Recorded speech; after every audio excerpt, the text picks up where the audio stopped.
Bienvenidos y bienvenidas a al tercer día y último día de las segundas jornadas de investigación del Instituto de Historia Antigua Oriental. Les pido, por favor, si pueden cerrar sus micrófonos para poder dar lugar ahora a lo que es la primera conferencia del día de hoy. La conferencia está a cargo de la doctora Roxana Flamini.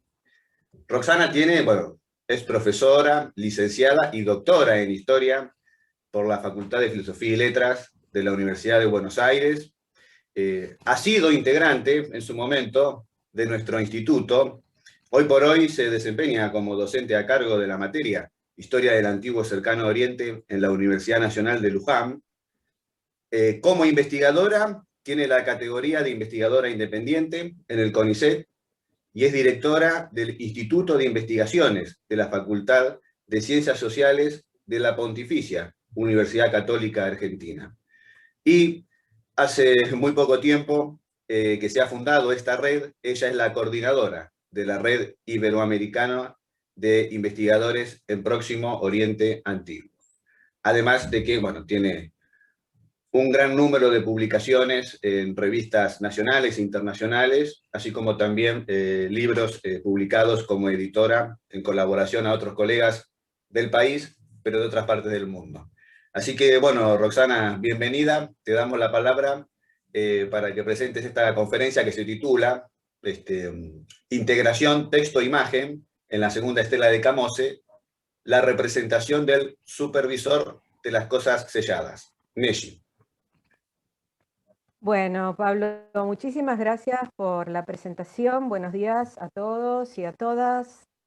En primer lugar, quiero agradecer al Comité Académico de las Jornadas y a la Comisión Organizadora por la invitación a participar de ellas.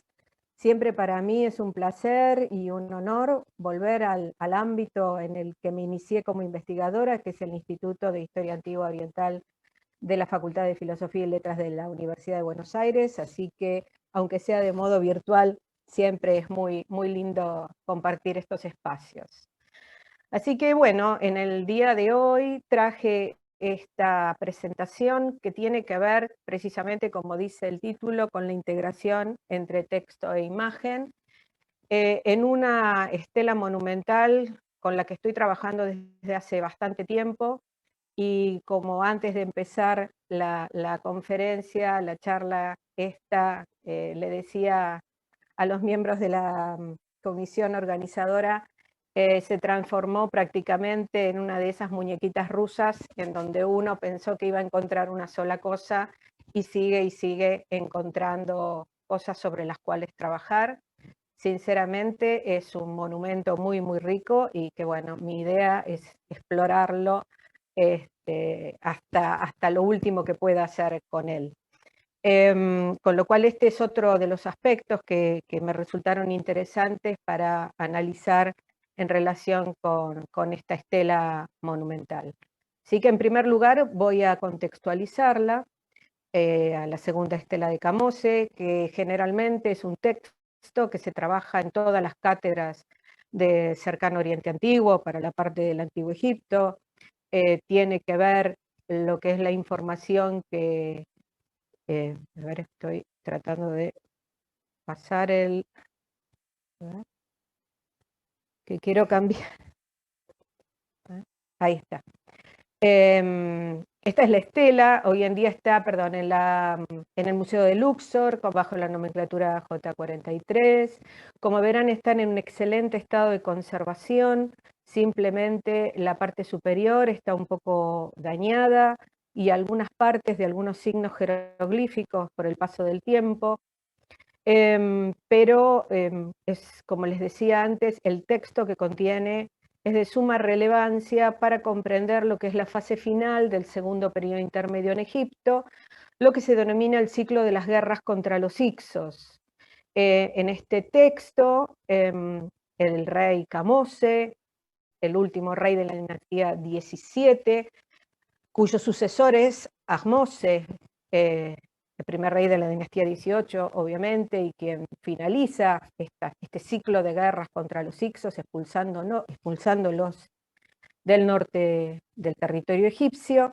Relata parte de estas guerras, obviamente que él ahí indica que él venció a los hicsos y demás, pero sabemos que eso responde a la fraseología habitual de los reyes de Egipto. Sin embargo, es muy interesante observar cómo se reflejan y se retratan estos enemigos extranjeros que controlaron gran parte de Egipto en ese momento.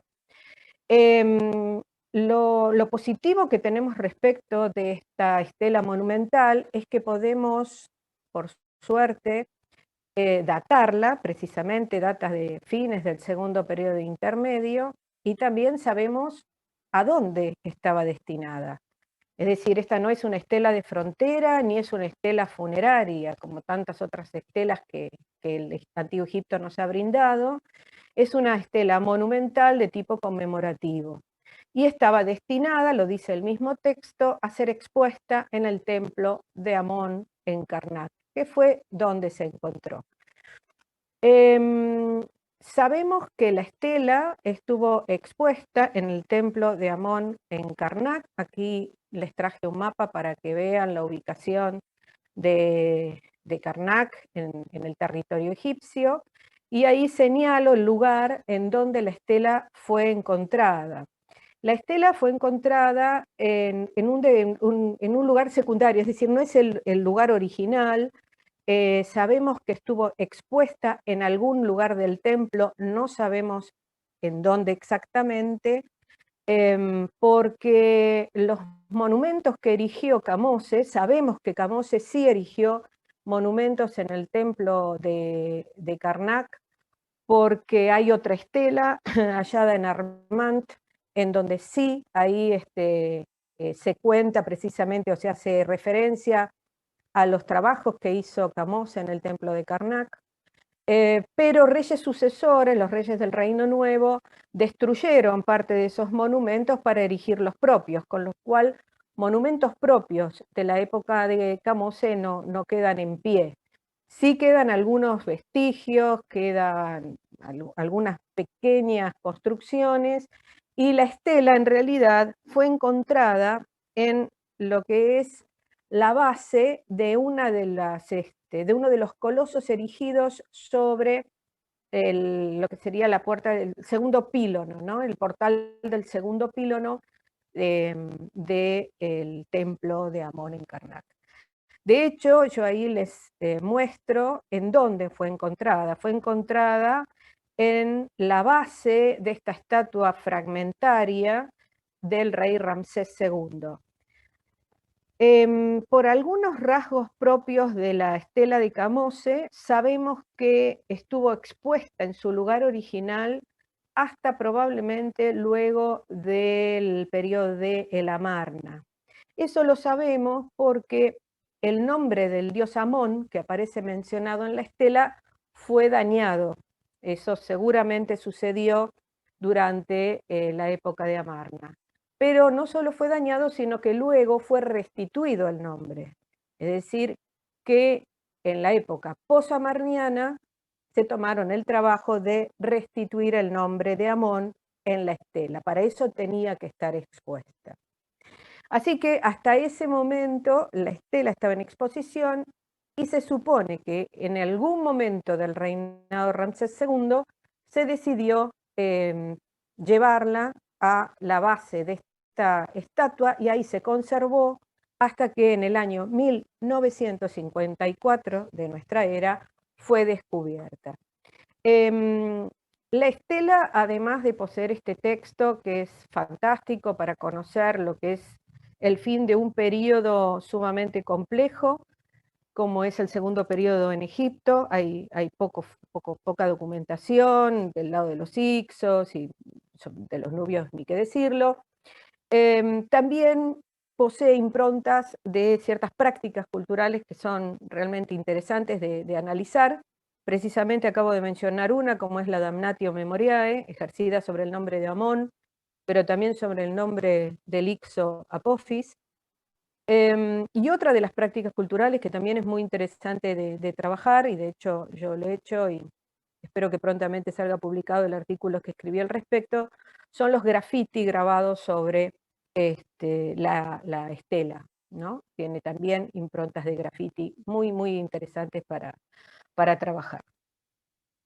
Pero bueno, dicho esto, tengamos en cuenta que la estela fue escrita en un momento en que el Estado egipcio estaba disgregado. Digamos que durante gran parte del segundo periodo intermedio, Tebas sufrió un aislamiento bastante importante, sobre todo de las vías de intercambio que ligaban anteriormente al antiguo Egipto con lo que es el Levante y con Nubia, ¿no? Allí estaban los núcleos Ixo en el norte y Nubio en el sur, y realmente cuando se da esta cuestión del aislamiento tebano, lo que surge con mucha fuerza es precisamente la cualidad de lo local, es decir, que aparecen ciertas, digamos, prácticas, y no solo prácticas, sino modificaciones en la lengua, en la escritura, cierta libertad por parte de los escribas para jugar con los signos jeroglíficos, que en otros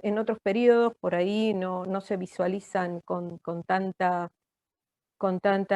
claridad. Es decir, que precisamente esta cuestión del aislamiento da origen a muchas pautas locales que se pueden ver con mayor claridad en este tipo de dinámicas históricas.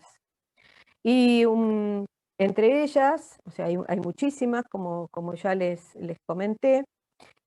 Una de las cuestiones más interesantes también para visualizar es la importancia que va cobrando este templo de Amón en Karnak, que durante el Reino Nuevo prácticamente es hipertrófico, ¿no? Es enorme, es el gran templo del Antiguo Egipto, pero esta dinámica puede enraizarse ya en la dinámica sociohistórica del segundo periodo intermedio, cuando los reyes locales, o sea, de las dinastías 16, 17, comienzan a estar fuertemente ligados al clero de Amón, y este mismo clero de Amón es en cierta medida el que legitimiza a estos reyes, ¿no? Entonces comienza ahí un circuito realeza-sacerdocio bastante interesante de analizar en la medida que se puede por la documentación, pero es quizás interesante también ver cómo la hipertrofia que el templo de Amón muestra durante las épocas posteriores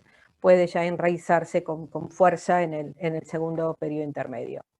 Bien, dicho todo esto, voy a mostrar qué es lo que me interesa mostrar hoy de la segunda estela de Camose. Como verán, es un monumento riquísimo para trabajarlo desde muchísimas perspectivas. Pero aquí me voy a centrar en lo que es la parte, digamos, final del texto. El texto incluye una representación del supervisor de las cosas selladas, o tesorero jefe también es otro nombre con el que se denomina a este título de Imier Chetemet, que es el que lleva Neshi, y que en ocasiones a mí me ha llamado la atención la poca importancia que se le da a esta representación. Generalmente, incluso he encontrado traducciones del texto que omiten las últimas líneas.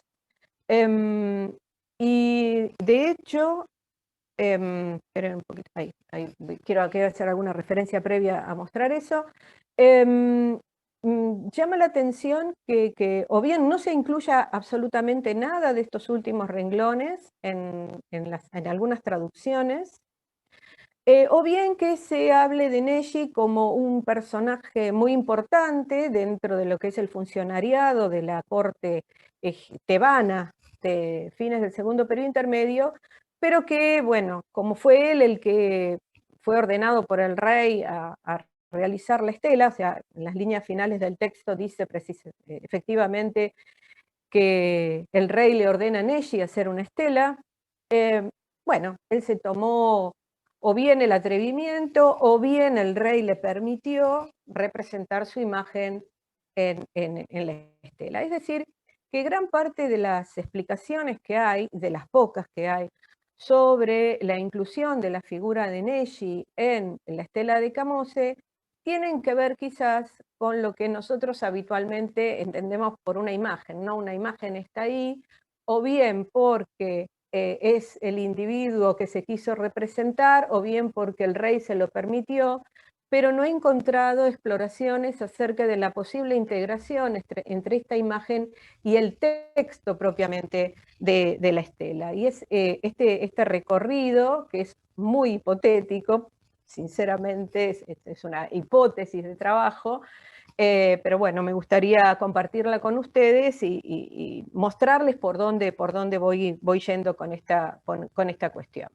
Entonces, para trabajar esta cuestión de la interconexión entre la figura de Neji y el texto, parto de las siguientes premisas. Es decir, de la naturaleza flexible de los jeroglíficos, teniendo en cuenta que un escriba no es únicamente un escriba, sino que es un artista, y hay unos juegos con los jeroglíficos, que obviamente son figurativos, que exceden el uso lingüístico de los mismos, ¿no? También que imagen y texto es una unidad en el Antiguo Egipto, y que suele darse una interacción muy fluida entre representaciones y texto.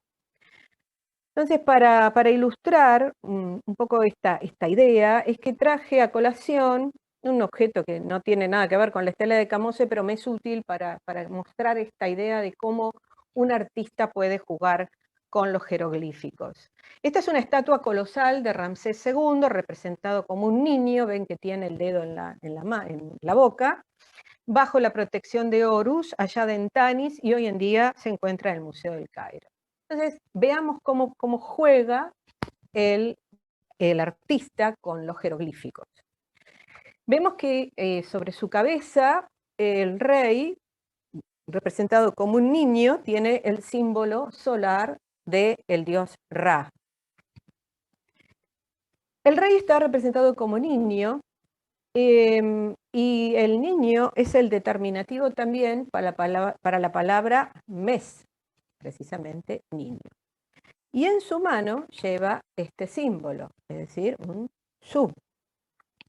Vemos que el artista en esta representación no solamente representa al rey, sino que representa también su nombre, ¿no? Su nombre de nacimiento, Ramsés, de una manera muy particular. Entonces, como verán, los jeroglíficos se prestan a interacciones que realmente son muy interesantes de ver y nos pueden llevar a visualizar cómo pueden jugar y qué amplitud de juego tienen estos artistas con los símbolos de la escritura. Bueno, entonces vuelvo a la pregunta inicial: ¿cómo se integra la representación de este funcionario de alto rango en el texto general de la estela? Lo primero que voy a hacer es mostrar la traducción de esas últimas líneas. Son 6, 7 líneas de texto. Lamentablemente la última está muy destruida, pero en una primera parte, en esa línea 31, Camose está escrita en primera persona, en singular, es la voz activa, señala que él vuelve a Tebas luego de sus victorias en el norte contra los Hicsos. Todo el mundo estaba muy feliz de verlo, y lo primero que hace es ir al templo de Amón y quemar incienso en el altar de Amón, ¿no? En el lugar santísimo, en el Sancta Sanctorum, digamos, del templo. Luego hay una mención a una entrega por parte del dios de la cimitarra, y se lo denomina a Camose como hijo de Amón. Amón es el único dios que se menciona en el texto, ¿no? Pero, como verán, la importancia que tiene el dios en esta parte final del texto es relevante. O sea, Camose vuelve, va al templo, hace rituales, y los rituales continúan por el reconocimiento por parte, obviamente, del clero, del dios, hacia este hijo suyo tan reconocido. Le entrega la cimitarra y uno de los, digamos, de las denominaciones que acompañan al nombre de Camose es precisamente el fuerte y el valiente, ¿no? A quienes dada vida, y los epítetos que lo acompañan remiten a lo mismo: el que somete al sur, repele al norte, que conquista la tierra victoriosamente. Y luego viene esta parte final, ¿sí?, en donde se produce un diálogo entre el rey y su funcionario a través de un decreto que se lo dirige a este individuo, y lo que se da es toda la titulatura que Neji posee. Esta titulatura se compone de títulos de rango, de títulos honoríficos y de título de función. El título de función es el que aparece tanto en el texto como al lado de la imagen, luego lo voy a mostrar en una columna, que es precisamente el supervisor de las cosas selladas. Entre los títulos de rango, recuerden que durante el Reino Medio los títulos de rango eran 4: miembro de la élite, Erpat, líder de acción, Hatia, que yo aquí lo traduzco como líder de acción porque es título de rango y no título de función. Si fuera título de función, Hatia comúnmente es traducido como gobernante. Amigo único y portador del sello del rey. Esos son los 4 títulos que habitualmente aparecen en el Reino Medio. Aquí, de esos 4 títulos, en primer lugar aparecen 2, Erpat y Hatia, miembro de la élite y líder de acción, y luego aparecen otros títulos que también son títulos que se pueden encontrar vinculados a funcionarios de alto rango en el Reino Antiguo. Ya desde la dinastía III aparece este título de guardián de los asuntos privados del palacio y líder de la tierra entera, asociados en ese momento a los visires. Quiero aclarar que durante el segundo periodo intermedio no hay visires, o sea, no tenemos funcionarios con el título de visir. Seguramente el funcionario con más alto rango es precisamente estos tesoreros o supervisores de las cosas selladas. Luego sí aparece el título portador del sello del rey, un título muy, muy difícil. Estos ya son títulos honoríficos, primer conductor o líder de las 2 tierras, supervisor de los amigos del rey, bueno, y finalmente sí el título de función, supervisión de las cosas selladas, el poderoso Neji. O sea, a Neji se le da también este calificativo de poderoso, por eso algunos investigadores sostienen que Neji también tenía un alto rango militar. El tema con este título de tesorero jefe o supervisor de las cosas selladas es difícil de poder establecer el rango de una persona con este título solamente con este título. En general, lo que se hace es observar toda la titulatura porque aparecen tesoreros en distintos estratos del funcionariado, tanto a nivel local, regional o a nivel de la élite gobernante. Es decir, se tiene que hacer una ponderación de la totalidad de los títulos, y en este caso sí podemos decir que Neji tenía uno de los rangos más altos del funcionariado, por lo menos en ese momento. Y el rey le dice: pon todo lo que mi majestad ha hecho en Victoria en una estela, establece su lugar en Karnak, en Tebas, o sea, le dice que lo ponga en el templo de Karnak por los siglos de los siglos. Y luego viene la respuesta de Neji delante de su majestad. Le dice: voy a actuar de acuerdo con lo que me ha ordenado mi señor para que perdure mi favor junto al rey. Y en la columna el texto repite el título de función de Neji, supervisor de las cosas selladas. Si lo ponemos el texto en el documento, se vería de esta manera: el regreso de Camose a Tebas, los rituales para Amón, luego la titulatura de Camose, el hijo de Amón, a quien el dios entrega la cimitarra, la enunciación de la orden por decreto de erigir una estela en Karnak, la titulatura de Neji y la respuesta de Neji delante del rey, la enunciación del acto y los objetivos. Bien, no es Neji el único supervisor de las cosas selladas que esté tan cercano al rey. Vemos que en la dinastía 17 existe otro supervisor de las cosas selladas de alto rango que incluso tiene su tumba al lado de la pirámide de un antecesor de Kamose, que es Nebjeper-Antef, de la dinastía 17.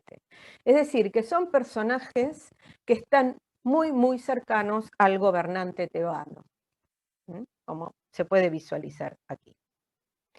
Otro dato que suma en pos de la inclusión de estos párrafos finales en la estela de Kamose es que no es la única que posee un párrafo final semejante.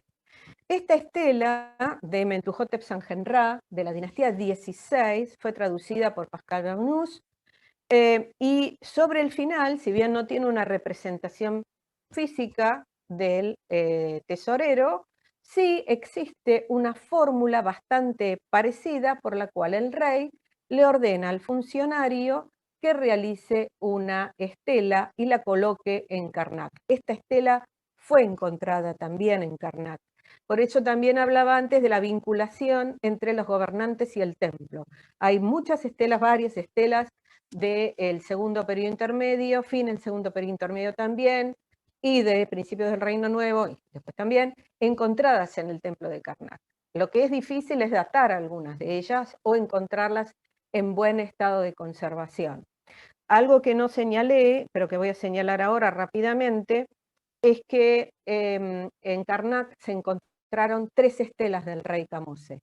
La primera estela fue hallada en el año 39, se encontraron solamente 2 fragmentos, pero el texto, la información de esa estela, lo conocemos por una copia de la misma que se llama Tablilla de Carnarvon, ¿no? Y que todos también trabajamos en nuestras cátedras.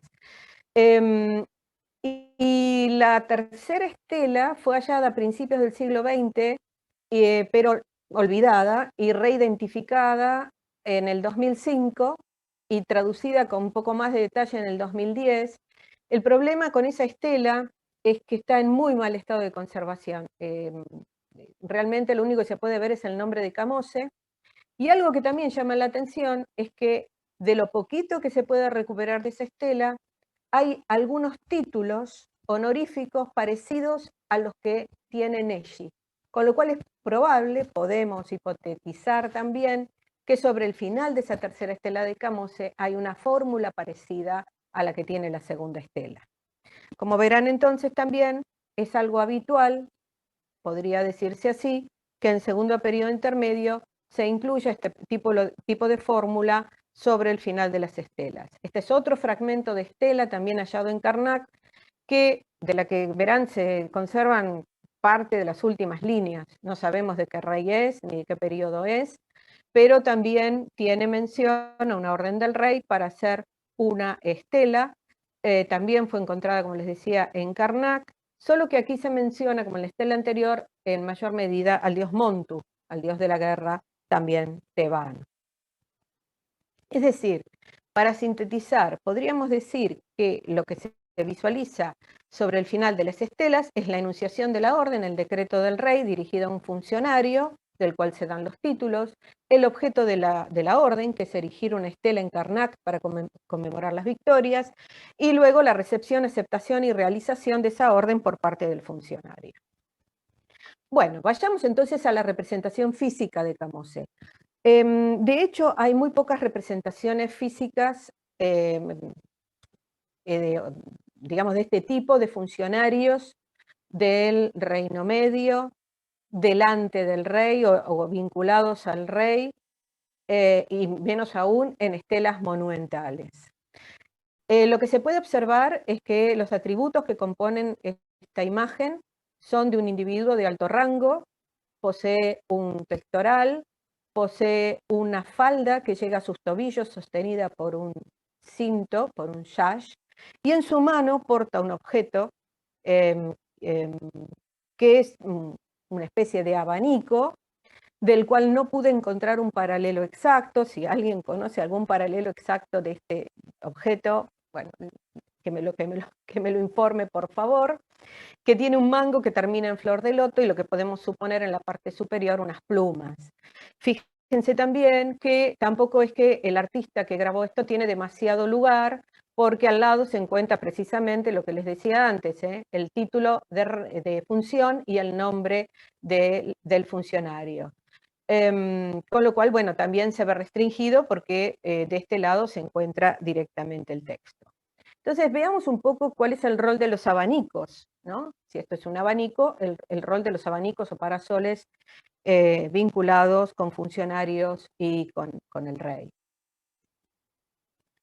Es decir, este tipo de objetos vinculados a la figura del rey, como verán, aparece desde épocas muy tempranas. Aquí tenemos la masa de escorpión de época predinástica, ahí pueden observar los parasoles en relación con la figura del rey. Los parasoles probablemente tengan que ver con el movimiento del aire, el hálito de vida, y con todo lo que tiene que ver con el tema del hálito de vida y de la vida en sí, en relación con la figura regia. Estos son una base del abanico ceremonial de Tutankamón, hallado en su tumba. El que se ve sobre la izquierda es la base, al cual se le adosaban las plumas, que obviamente ya no están en ese caso, pero sí se conserva otro abanico. Aparecieron varios en la tumba de Tutankamón, donde todavía se pueden observar las plumas de avestruz asociadas a él. Y si ustedes se fijan en este objeto, se puede ver cómo el símbolo de la vida, caminando, lleva precisamente un abanico en su mano, ¿no? Y ahí están ligadas ambas funciones. Bien, ahora, otros abanicos, otra forma de abanico es el abanico Hu, que aparece a partir del reinado de Tutmosis II, durante el Reino Nuevo, cuando el título de portador del abanico y luego el título de portador del abanico a la derecha del rey comienza a ser utilizado también por altos funcionarios del Estado. Obviamente que estas representaciones no tienen, el contexto no es el mismo de la estela de Camose, estas son todas provenientes de tumbas, pero bueno, son imágenes de funcionarios sosteniendo este tipo de abanico, que también tiene un mango que termina en forma de flor de loto y una pluma sobre la parte superior. Vale también decir aquí que las formas iconográficas del Reino Nuevo son mucho más curvas que la que vemos en la figura de Neji en la segunda estela de Camose, que tiene que ver más con la tradición de las representaciones del Reino Medio, tardío, ¿no? Donde son mucho más rectas, con lo cual, bueno, me parece que una opción interesante a traer a la discusión es este tipo de representación de un funcionario frente al rey sosteniendo el abanico. Esto se ve en varias tumbas del Reino Nuevo. Esta es la tumba 116, está muy dañada porque sufrió la damnatio en épocas de Amarna, así que las figuras están bastante destruidas, pero se puede hacer una reconstrucción del funcionario frente al rey. Luego también en esta tumba, la tumba 78 de este funcionario de alto rango, fíjense la cantidad de títulos que tienen: supervisor de los escribas del ejército, supervisor del ganado, varias funciones relativas a los dominios de Amón. Si bien no es él el que sostiene en su mano los abanicos, en este caso hay dos, sí está el funcionario, el abanico y el rey representado en esta imagen. Y también tenemos esta representación, aquí traje una imagen reconstruida de esa imagen tan destruida que se ve sobre la tumba 40, la de Amenhotep, del reinado de Tutankamón. donde se ve la titulatura del funcionario, la alabanza al rey, la enunciación del acto, que en este caso es la entrega del tributo del rechenu, y nuevamente vemos la imagen de un funcionario, el abanico y el rey. Entonces, volviendo a nuestra representación de Neji con un abanico en su mano. Aquí lo que quiero mencionar es que la persona del rey posee varios componentes, que son obviamente el Ka, el Ba, el Aj, el Hat, el Shut, la sombra, y también el nombre. Es decir, que podemos tener una representación antropomórfica del rey, pero también podemos tener una representación del rey solo con su nombre. Entonces, aquí mi propuesta sería que esta representación de Neji no tiene tanto que ver con que, bueno, él mismo se quiso representar o el rey lo autorizó a representarse, sino que lo que hay es una representación del acto final, una representación física, de una representación nominativa del rey en este caso, del acto final por el cual el rey le ordena a Neji realizar una estela, y Neji, como dice el texto, delante de su majestad, le contesta lo que precisamente va a hacer, que va a actuar de acuerdo a lo que le ha ordenado el rey para que perdure su favor junto al rey para siempre. Y de hecho, al grabarlo en una estela, en piedra y en el templo de Karnak, el acto se renueva por los siglos de los siglos. Bueno, no voy a decir amén, voy a decir muchas gracias y aquí doy por terminada mi presentación. Muchísimas gracias, Roxana. La verdad que se vio y se escuchó muy bien. Bueno, Aviso que entre el Zoom y YouTube, bueno, te estuvieron siguiendo más de 70 personas, y ya veo que algunos están levantando la mano, porque ya quieren preguntar, hacer preguntas. Les vuelvo a recordar, aplausos, mandan también aplausos digitales, excelente. Bueno, del chat, esto mismo, de levantar la mano por ahí si alguno quiere intervenir para hacer alguna pregunta. Yo para abrir la ronda, arranco con una pregunta y después, bueno, le doy espacio a todos los que nos están acompañando.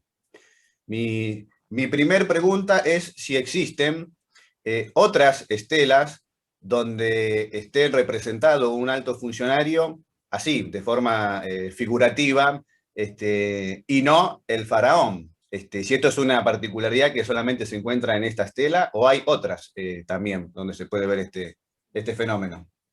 Bueno, de hecho, como mencioné, prácticamente no hay representaciones de funcionarios del segundo periodo intermedio frente al rey, y creo que esta es una singularidad, al menos hasta hoy. Eso no quiere decir que no existan otras.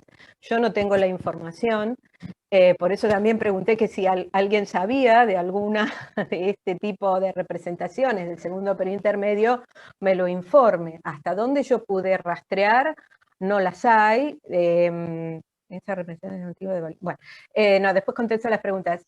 Voy a lo tuyo, Pablo. Yo, de hecho, pregunté a gente que ha trabajado este tipo de cuestiones y mucho con la cuestión iconográfica de los funcionarios y de los reyes, y sinceramente ni siquiera hay demasiadas representaciones de funcionarios del segundo periodo intermedio o del reino medio, incluso frente al rey, ¿no? Y las imágenes que traje a colación son del Reino Nuevo y de tumbas, o sea, el contexto es otro y el periodo es otro, pero bueno, me pareció que era lo más cercano a lo que muestra la segunda estela. No me convencía esta idea de que la representación de Neji únicamente fuera por el ego de Neji o porque el rey se lo permitió, ¿no? A mí me da la impresión que tiene que ver con algo que va mucho más allá de eso. Sí, en lo particular me pareció muy interesante esta combinación que marcaste entre la representación nominativa del rey, que justo está pegada frente a Neji. O sea, Neji esté así y ahí nomás está el nombre del faraón, es una orden, digamos, directa, no hay manera de no cumplir esa orden. No creo que eso sea casualidad. Claro. No creo que eso sea casualidad. Y por eso también traje esa imagen de Ramsés, ¿no? Esa estatua en donde el artista juega con los jeroglíficos y escribe el nombre de Ramsés con la misma figura de Ramsés. Es decir, los jeroglíficos son muy plásticos. El tema es, bueno, poder liberarse por ahí de ciertas ataduras en una lengua como la nuestra, ¿no? Que es fonética, que tiene signos y no es figurativa, y bueno, jugar un poco con estas cuestiones, ¿no? Que lo permite la lengua egipcia. Bueno, aprovecho para transmitirte una pregunta aquí del chat que tiene que ver con lo que decías, pero antes, bueno, muchas gracias Ana Paula, que manda saludos desde Brasil, y pide nuevas ediciones online. Sí, va a haber más actividades online mientras sigamos así, eso seguro. Así que, bueno, una pregunta de Agustina Reina. Buen día, Roxana, ¿no? ¿Es posible que esta representación sea algún tipo de validación o verificación de que este funcionario, quien recibió el pedido de construcción de la estela para legitimar, ¿no?, su posición como funcionario? A ver, es una hipótesis, ¿por qué no? El tema es demostrar estas cuestiones. Como hipótesis podría plantearse. El tema es, bueno, y hay muchas cosas que quedan planteadas como hipótesis. Puede ser, ¿por qué no? A priori no te diría que no. De todos modos, me parece que tiene que ver más con este vínculo con el rey, ¿no? Porque aparte parado ahí sosteniendo un abanico a la nada, la figura mira hacia el rey, ¿no? O sea, mirando a la nada no está. No, no, no. Pero repito, como en el caso de la estela de Camose, el texto tiene tanta importancia, el texto tapó todo lo demás. Es decir, como habla de la guerra de los Hicsos y no hay tanta información sobre eso, es lo que sucede, ¿no? Se le da mucha importancia al texto y a la información histórica o ideológica o lo que fuera que el texto provee, y todo lo demás pasa a un segundo plano, cuando es tan rico o más a veces, ¿no?, que la propia información que el texto da.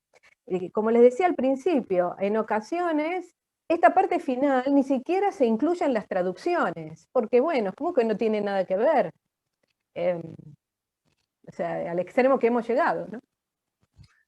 Te transmito una pregunta del chat ahora de YouTube, para irme echando, de la gente que sigue por YouTube, de Magalí López, que tiene que ver con el abanico que estábamos hablando. Si puede ser una ofrenda para el rey que está frente a él, ¿no?, con su representación nominativa. En realidad yo lo que creo es que en este caso el abanico es precisamente el símbolo de la vinculación entre la figura física de Neji y la titulatura del rey y el rey.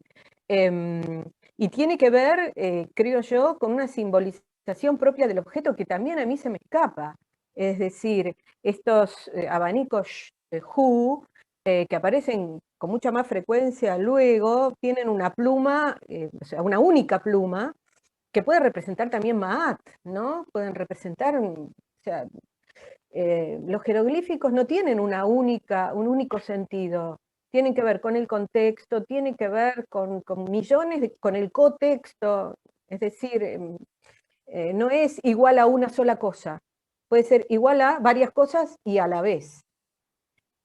Ahí alguien, creo que era la chica que había hecho la pregunta antes, me decía si también mostraba la cercanía con el rey. Sí, obviamente, es muy cercano al rey. De hecho, está frente al rey. No cualquiera está frente al rey. Bueno, aquí hay una pregunta de Tamara Borlengui, si hay información sobre la tumba de Neji. No, para nada. La única información de otro Neji aparece en época de Ramsés, en lo que se llama la inscripción de Mes, en donde por un juicio que se da acerca de unas tierras, los que están en juicio dicen: nosotros heredamos las tierras de Neji, que era un supervisor de los barcos, y que se las dio el rey Ahmose por su buena actuación en las guerras contra los Hicsos. Entonces hay quienes dicen que ese Neji que aparece mencionado en la inscripción de Mes es el mismo Neji que aparece en la estela de Camose. Yo no lo veo tan fácil porque un título como supervisor de barcos, frente a todos los títulos y a la posición que Neji tiene, no me parece que sea la misma persona, pero no. Ojalá algún día se encuentre en la tumba de Neji. Sería fantástico. O sea que de ser así, vas a seguir con la estela de Camose, no vas a poder escapar. Me tiene atrapada, Camose. Ya lo tengo que soltar yo, me parece. Bueno, te transmito una pregunta ahora de Silvana, que está ahí en San Rafael, nos Sí. contó que está desde temprano atravesando una plaga, ahí están cayendo cosas del cielo, Está en con la medio de una estela tormenta. sería la estela de la tormenta de Asmose, entonces. Exactamente, pero bueno, está sana y viva, que es lo importante. Sí.